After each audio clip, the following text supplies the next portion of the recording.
Pitchers and catchers have reported. In fact, most of the team is in Goodyear already, and we have a ton of news to catch you up on. In fact, we're joined by the Enquirer's own Charlie Goldsmith to help catch you up on today's Locked On Reds. You are Locked On Reds, your daily Cincinnati Reds podcast, part of the Locked On Podcast Network, your team every day.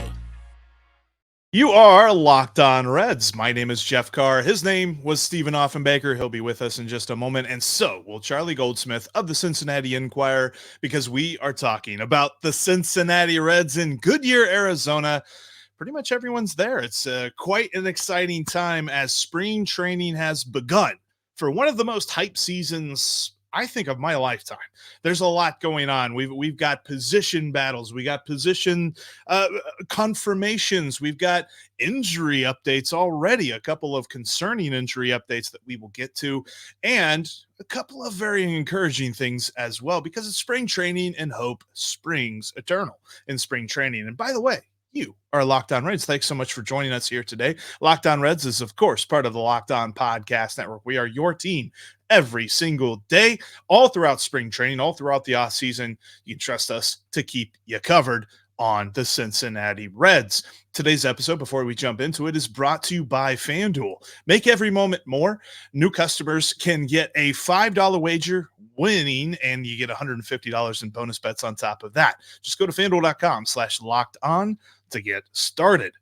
And where we are going to get started today is with the man, Charlie Goldsmith. He's out in Goodyear, Arizona. He's already been busy. He's already had the pen burning on the paper, or I guess maybe the keys, the keyboard on the computer. But there's been lots to talk about, because we've got confirmation on where guys are going to play. We've got a little bit of uncertainty with a couple of guys and where they're going to play, where they're not going to play, what their injury status is. So much to get to here with Charlie. And Charlie, I kind of want to start with Jonathan India, because it feels like all offseason, all we've talked about is he going to be traded? Is he not going to be traded? What's that going to look like? Now we have confirmation he's got a 2-year deal in hand. Oh, by the way, he shows up to camp with plantar fasciitis, and he doesn't really have a position. Like, there's so much that's going on with Jonathan India. What is the big thing for you? So I would say we have to start here, because this is, we spent the whole offseason, a big part of the conversation has been how Jonathan India might not fit on the Reds. So, the question I asked Nick Kroll today, how does he fit on the Reds? What is his role on the team? How does he fit? And he said, that's the type of offensive player you want, the way he gets on base, the way he's tough, the way he takes extra bases. And then he explained all the great and leadership stuff that the Reds, debated or not, they do value it. Internally, they put extra emphasis on that. So all of those reasons made Jonathan India a guy that they didn't want to give up on, that they still have a lot of confidence in. Now, they don't have a lot of confidence in him as their second baseman. And it sounds like Jonathan India probably will be playing other positions. I'd take the field over second base in terms of what position Jonathan India is going to be playing this year. Some left, some first, probably a lot of DH. The plan is Elly at short, Matt at second, and then India is going to be the one who moves the most. Yeah, it's definitely something we want to get into, the Elly and the Matt of it all. But when we look at India, and the big report for me that really struck me was the plantar fasciitis report. That was something that he dealt with last season. It apparently flared up on him in the offseason. I saw in your article in the Enquirer, if you haven't seen it, go check it out. But you mentioned that he's getting back up to full strength. So is it still kind of a ramp up right now for him? So here's how it works. And a part of this job is, a lot of specifics about injuries that you'd think will never come in use. But here we go. Plantar fasciitis is like a ring, and there's, I believe, micro tears on the ring around his foot, around his heel. And there were micro tears, when he spent time on the IL, he was going through a rest followed by recovery process to get it to a point where he could play. Now, the plan was always let that heal fully, or let that micro tear fully heal. Or the other thing is sometimes it pops and then you put it back together, and that's also okay. But He then had a tweak, a flare up. So think of more micro tears pulling against that. Now there is a long track record of rest and recovery through specific processes leading to healing. India is on that path. He had a minor setback, but it's not like he's going to need to do something down the road. This can be a natural progression, but it has been a process because of how intricate the injury is. Let me ask you this, Charlie. Was today the first time you had heard about Jonathan India having had a reoccurrence of this injury? Because, the Reds do a very good job front office wise, information control wise of not letting things get out there sometime. And I guess what I'm really wondering is, did the Reds know about this already, say before they agreed on this 2-year deal? Did the Reds know what was going on, or were they surprised today, like the rest of us, that Jonathan India had been battling this? Yes, the Reds knew this was going on emphatically before the deal. And then even after, you go through a physical after you do something like this. So the Reds had all the information. This isn't the kind of thing they think we'll be talking about in April. And again, like we use the word flare back up or we use the word reoccurrence, but like it was really more flare back up. It's not like, he sprained his knee and then the knee tweaked again. That's just kind of the nature of this injury in the process. So again, they had all the information. He's continuing through the progression. I haven't heard it. And to be honest, I saw India take BP today and he was probably the most impressive batting practice round. So it's not like, I'm not trying to pick on Nick Senzel. Like Nick Senzel was going through a progression last year, coming back from a foot injury, or this was 2 years ago. This was last year, I think. Last year, coming back from a foot injury. And at this point last year, he wasn't doing much, and that was fine. He was doing his best. But Jonathan India is much ahead of that. He's farther along on that rehab plan, taking swings, fielding grounders today. Just more of a thing from an endurance and managing standpoint. They're still ramping up to really sprinting and running 10 miles and all that kind of stuff. Well, let's get into this contract extension a little bit. Jeff and I have been teasing it and talking about it, and Jeff wrote about it over at InsideTheReds.com, but we haven't really fleshed it out all the way. And I have some thoughts. Looking at this deal, I think it was great that the Reds were able to reach an agreement with Jonathan India and avoid all of the hurt feelings that can potentially come out of arbitration, right? Because the team basically has to come into an arbitration and tell you you're not as good as you think you are in order to get the salary set where they think they want it to be. So I was really happy to see that. But looking at this deal and the way that it's structured, it's set guaranteed money at $3.8 million for this year, which jumps to $5 million next year with a ton of escalators built in that can really elevate the amount of that deal. I think this deal, one, prevented the hurt feelings, but two, also made Jonathan India a little bit easier of a trade piece later because the contract situation is resolved through 2025 now. And I wonder, what is your read on the deal and the way that it's structured, specifically with all of the escalators and the bumps in money coming down the road in year 2025? So I asked the question to a few people today. I had some conversations about this. To my understanding, the extent of this process was just about avoiding arbitration, finding a common ground, making sure you're on the same page with India through this process. Like the Reds have always, here's the details. The Reds have always been a file and trial team. Here's our number. Here's your number. Go to arbitration. The Reds, Nick Krall said they didn't break the rule because it's a 2-year thing, but they did something brand new, a brand new workaround towards this with the 2-year structure. It took a very unique set of circumstances and it's really negotiations that the Reds haven't done the style of before. And again, the sense I get with that is they value India. They didn't want to go to arbitration with India. They see him having a place on this team. As with the incentives for next season, that's just you want India on the field, and these are plate appearance. He's dealt with injuries. These are plate appearance incentives. So were those tie in? It's not like you could loop those retroactively back onto this contract anyway. I don't think it's really trade related. It's just making sure you're on the same page with India and also rewarding him being healthy, which is important considering his injury history. Certainly obviously in the spring training process, but what is the feeling about his arm? I know that he was moved off third base to second base because they didn't necessarily think his arm kind of lived up to what they were looking for at third base. What's that feeling now that they're going to try him out in the outfield? Haven't had that specific conversation this year yet, but I have had a lot of. You still got me? Mm-hmm. Yeah, we got you. Sorry about that. I haven't had this specific conversation this year yet, but I've had a lot of conversations over the years about India's arm, and Indy's arm isn't his strength. We've seen the missed throws at second base. Ultimately, a reason that it didn't work out at third was because of the arm. So that's one of the big questions, frankly, that he's going to have to answer in the outfield. He didn't get to do as much outfield specific work during the offseason, specifically because of kind of the minor flare-up that we were talking about earlier. But yeah, if you're talking about who he is as an outfielder, arm strength's definitely a part of, what he'll have to prove. He's definitely got a lot of opportunity, but it doesn't seem like it's very certain right now for Jonathan India. Of course, he controls that path moving forward. Listen, the Reds, they're set up the middle. We heard that today, and we're going to talk about that. What does it mean for the rest of the team that Elly and Matt McLain are the middle infielders for the Reds? We're going to discuss that coming up in just a minute. Before we get into that, I want to shout out the sponsor of today's podcast. Today's show is brought to you in part by FanDuel. Get buckets with your first bet on FanDuel, America's #1 sports book. Because right now, new customers get $150 in bonus bets back with any winning $5 bet. That's $150 if your bet wins. There's all kinds of things you can bet on. You can bet on your favorite NBA players and teams with quick bets, live same game parlays, exclusive props, and so much more. Just visit fanduel.com/lockedon and shoot your shot. It's not just basketball over there either. Right now, FanDuel has some very interesting over-unders, baseball related. Yesterday was 44 days until opening day.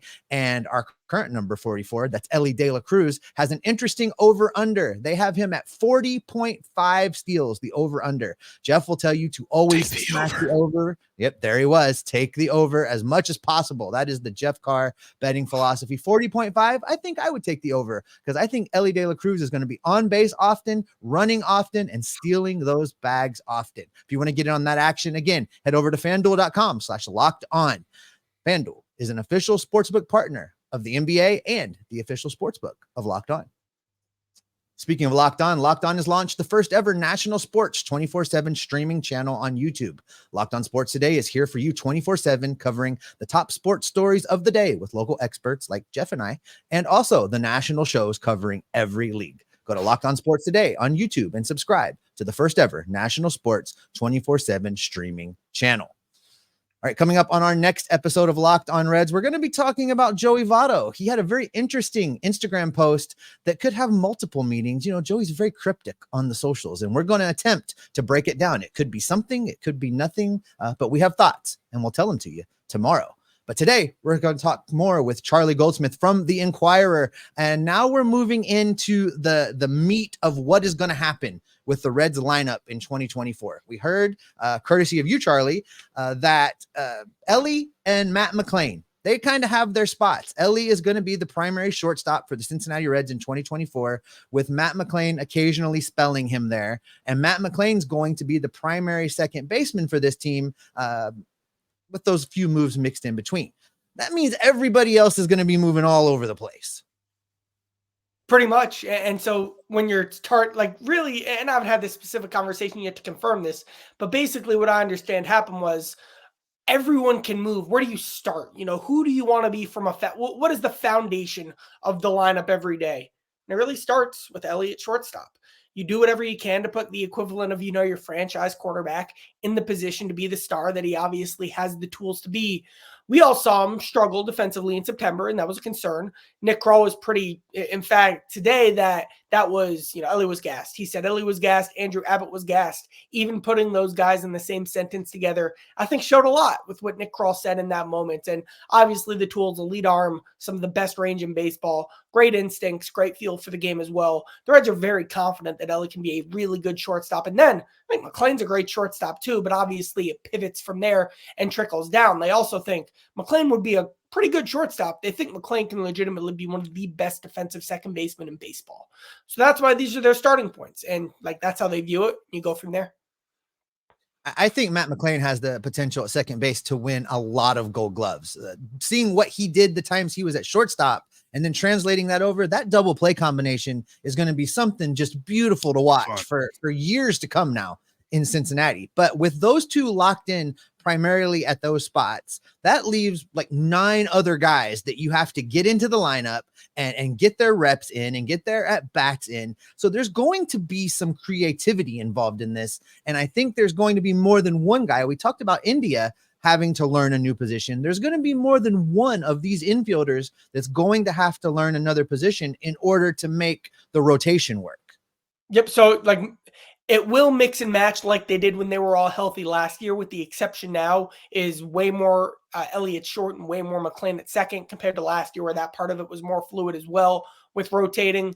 So then, India will play some first. Candelario will play a lot of first. Strand will play a lot of first. In fact, Steer, David Bell said, won't be playing a ton at first, or really won't be taking any reps at first because they feel pretty set at first. Like, all right, got enough first baseman. Third base, you got Candelario, you got really Marte. Marte is really focusing on third base this spring. He's another guy who's focusing on that sole position.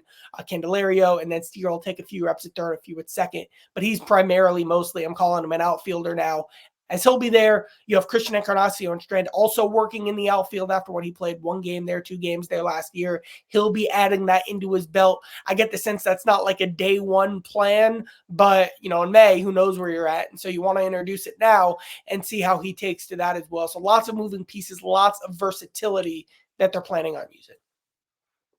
That was something that we had kind of looked at, the way that this roster moved, and, adding Jeimer Candelario instead of going out and getting like a straight up outfielder or something like that.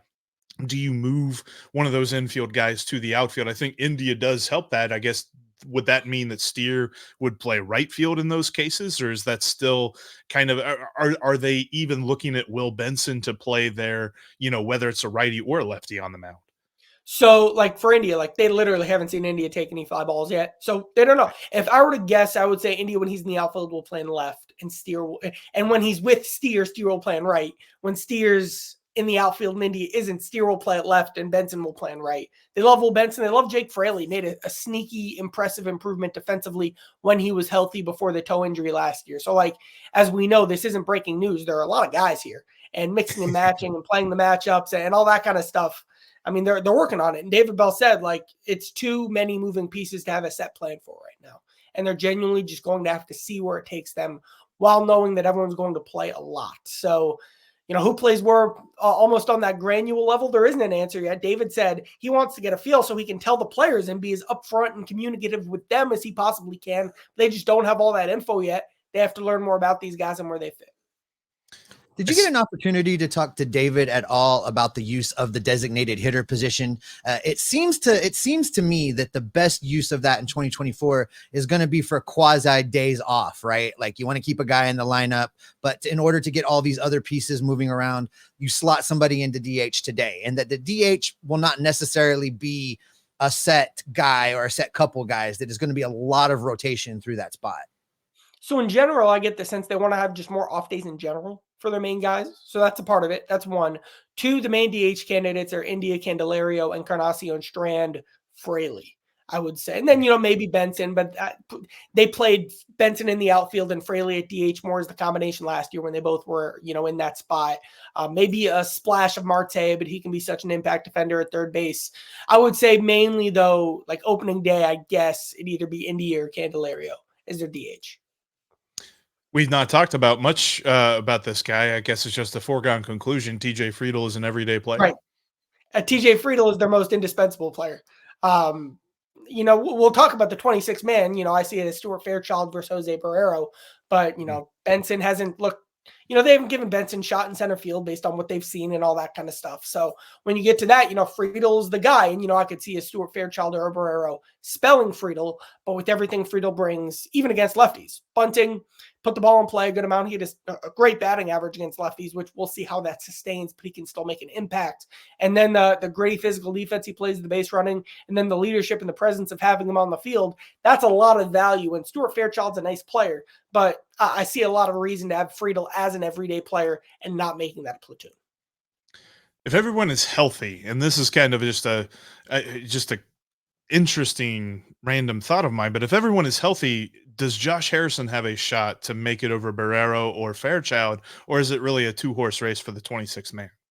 Yeah, the thing is that, I see 12 locks, which are all the guys we've named. And then 26, you need a guy who can spell Friedel. Friedel hits a ball off his foot and has to leave the game. You need a guy who can play center. And again, with Benson, I'm sure he can play center. I believe he played a splash of center last year, but the Reds have given him a lot of looks there. It hasn't panned out. That's fine. Benson is one of the best success stories on the team, but it hasn't been as a defensive center fielder. And again, that's okay. But you need a guy who can be a defensive center fielder. And there's also this too, like, a guy like Stuart Fairchild won't complain at all if he's not in the lineup, handles being the 26th man incredibly well.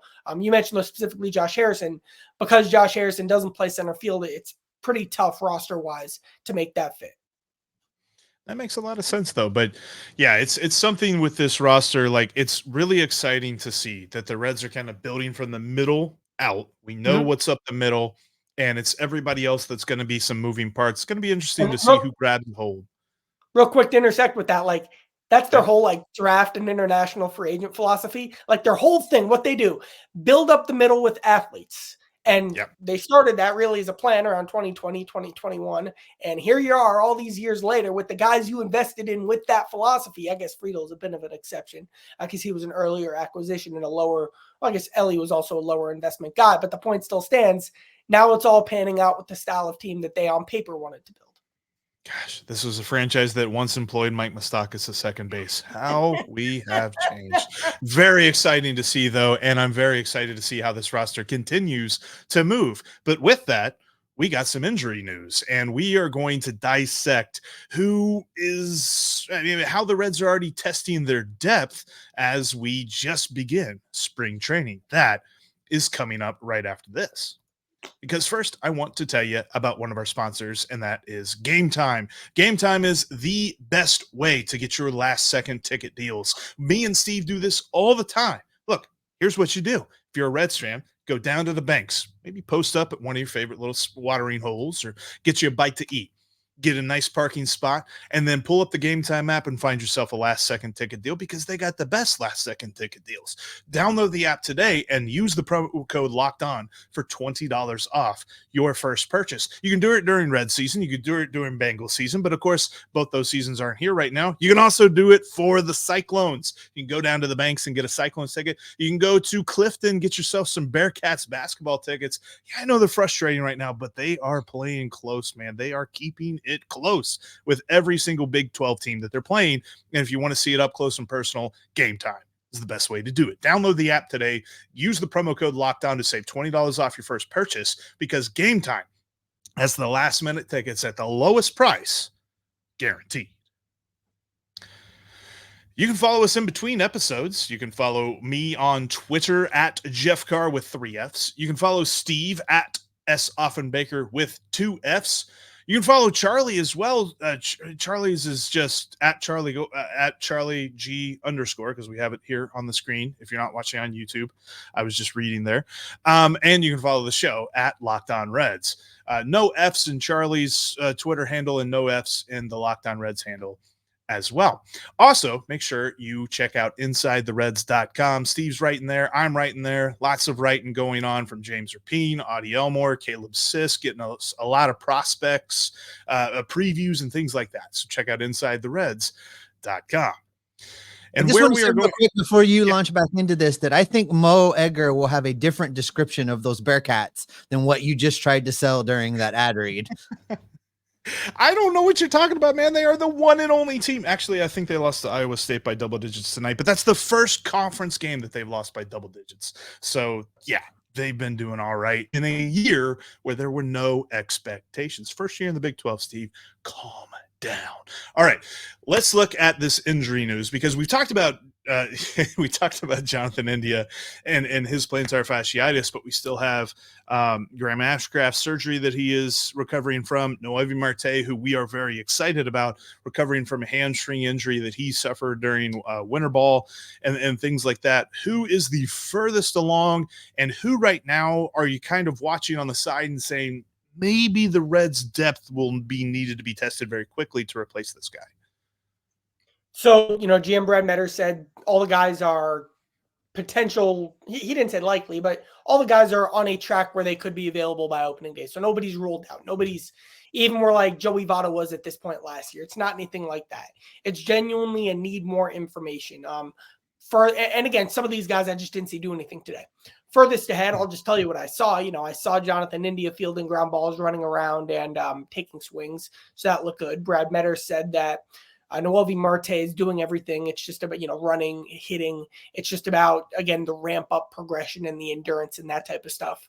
Graham Ashcraft do a live bullpen on Monday, says he could pitch every 5 days now, but says the toe has some good days and some bad days. And it's all about the consistency. And there are some more, quotes like that I could read, but he feels like he's in a good spot and then will be in a great spot in a couple of weeks. And then Lodolo, Nick's here. I didn't get to talk to Nick today specifically about the injury. Nick Kroll, when asked about Lodolo's spot, says, pitched 7 games. Everyone loves Nick. Nick could have been their game 1 playoff starter last year, but see where he's at. They know the good thing is with Nick is the baseline of who he is as a pitcher. It's not like he needed to add a changeup or something because he's really good. And when he's been healthy and when he was healthy last year, he was tremendous for a young pitcher. So it's just seeing where he's at. He's got to get out there and do it. And that'll be one of the big storylines to watch for sure.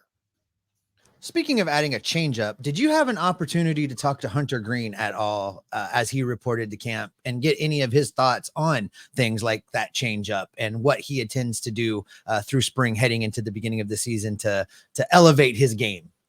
Yep, talked to Hunter Green for a bit today. Didn't mention the changes specifically, but that's always a project he's been working on.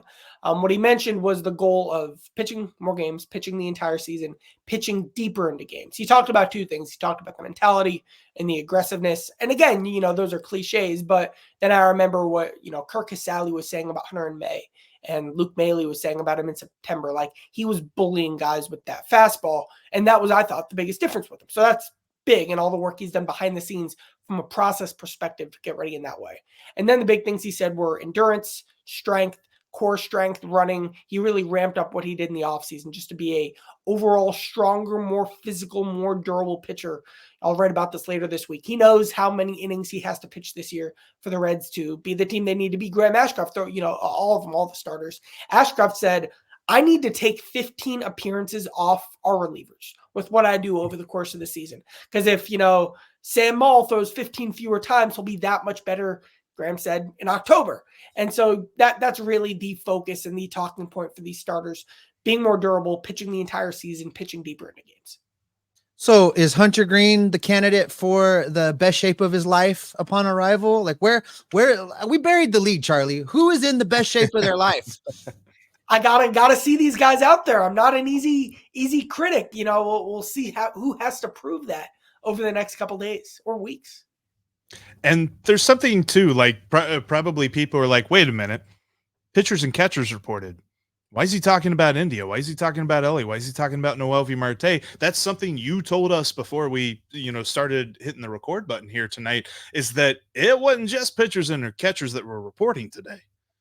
I like the most often comment I heard talking to coaches, front office guys in general was like, are you seeing this? Like everyone's here. And now everyone isn't here. There's still probably like 4 or 5 position players that didn't spot today, but it is not normal for the Reds could have played a game today with how many guys they had with their stars, go through it. Stevenson, India, Dilla Cruz, McLain, Steer, Benson, Fraley, Friedel, the whole rotation, everyone was there. And a lot of guys said they wanted to be there early. They wanted to be there with each other. They've been there already putting in work. A huge part of this, and I can't stress this enough, is the competition starts today. So there was a lot of extra work put in during the offseason. Everyone's competing for even the established guys a role. You want to hit cleanup. You want to hit, here in the order. Nothing like that is guaranteed because of the talent. So guys wanted to do everything to make sure that they were prepped for when the competition starts. And that's today. And, off they go with a lot, really almost all of the roster in Goodyear. I think that's a great point because this spring training, I think, is going to matter much more than any spring training has in recent memory, just for the things you were just talking about, guys trying to establish roles, whether it be cleanup hitter or leadoff hitter or something like that, versus the pitchers who are going to be competing for roster spots in this rotation or in the bullpen. There's no guarantee. The Reds are 8-9 guys deep in starting pitchers right now, and there's going to be some really good arms in this bullpen that start the year in Louisville because there's simply not room. Exactly what Nick Krall said today. He said there will be pitchers, both starters and relievers, who made a big impact for the 2023 Reds, who will be in Louisville at the start of the season. And then on top of this, he gave this example, like, everybody loves Bronson Arroyo. Bronson Arroyo is a rightful Reds Hall of Famer. But Nick gave the specific example of Bronson in his first 3 or 4 spring games was throwing the ball and getting his pitch count up and getting his inning. And now he pitched 200 innings a year. He knew exactly what he was doing. But then Nick said there was a switch that flipped. And, you saw Bronson. He says this year the switch will be flipped for the pitchers earlier. Guys are going to be expected, asked to, when I say perform, it's not about the shutout innings, but show the progress and check the boxes that the coaching staff want to see. A lot of it's not quite all the way made the best man win competition because there are all these other factors, who they were in September, all that kind of stuff. But really, spring training performance, Nick Krall said, is a factor that they're looking at, which is almost never the case. And again, that's a sign of just how many options the Reds have for 2024. And look, by now, if you don't understand, you need to be following Charlie. As spring training gets going along, Charlie's going to be with you every single day, just like we're going to be with you every single day, talking Reds baseball and really covering the Reds from a very up and close perspective. I know you said you got some more content coming down the pipe this week. I do. A story tomorrow on the 2 words of the day were buzz and playoffs. Were the 2 words of the day today, and I have a story on that coming tomorrow. Playoffs. And then just more on the whole squad coming this weekend for the next 6 weeks. I think if David Bell can effectively manage everyone and get us to October, we need to call him Doc Ock. That's what I'm thinking. Sorry, I'm in a Spider-Man hole. Anyway, that's where we're going to end today's podcast. Thanks, everybody, so much for checking out today's Locked On Reds podcast. Hey, I waited till the end to get it in. Tomorrow, like we said, we're going to be talking about Joey Votto, what's going on there, rumors around him. What did the Instagram post mean? That's what's coming up on the next Locked On Reds podcast. You want to make sure that you're in every day or subscribe on your favorite podcasting platform and right here on YouTube. Click that bell to get notified. Why, Steve? Because we are going to keep you locked on Reds every single day. See you later. Spider-Man again. Spider-Man.